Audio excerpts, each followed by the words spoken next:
आरोही क्रम में व्यवस्थित आंकड़ों की माध्यिका 16 है। x का मान ज्ञात कीजिए। माध्यिका कैसे निकाली जाती है? माध्यिका दो तरीके से निकाली जाती है। जब आंकड़ों की संख्या सम हो तो उसका तरीका अलग है, जब आंकड़ों की संख्या विषम हो तो उसका तरीका अलग है।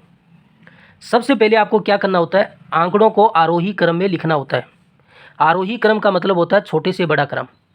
सबसे पहले छोटी संख्या, फिर उससे बड़ी, फिर उससे बड़ी, फिर उससे बड़ी, इस तरीके से लिखना है। लेकिन सवाल में पहले से ही हमें आरोही क्रम में लिखा गया है। इन आंकड़ों को पहले से ही आरोही क्रम में व्यवस्थित कर दिया है, तो हमें आरोही क्रम में लिखने की ज़रूरत नहीं है।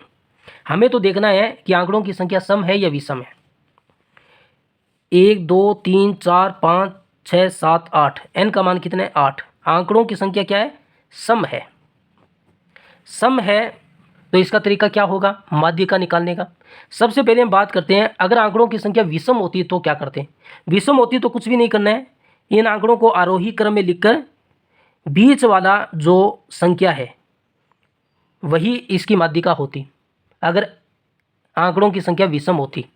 लेकिन आंकड़ों की संख्या सम है और 8 है, तो अब आपको क्या करना है? 3 संख्याएं इधर छोड़नी है, 3 इधर छोड़नी है, बीच वाली 2 संख्याएं लेनी है। तो हम ये 3 संख्याएं इधर छोड़ देते हैं और 3 लास्ट वाली छोड़ देते हैं। बीच में क्या रह गया? ये रह गया। इनका माध्य निकाल लीजिए, वही इसका माध्यिका होगी।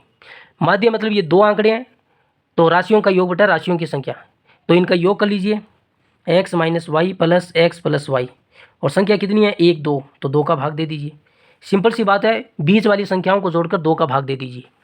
और माध्यिका का मान कितना दिया? 16 बराबर माइनस का y प्लस का y कैंसिल हो जाएगा। x में x जोड़ेंगे 2x आएगा और भाग में 2, 2 से 2 कैंसिल होगा तो x का मान कितना आएगा? 16। तो ऑप्शन बी इसका सही होगा।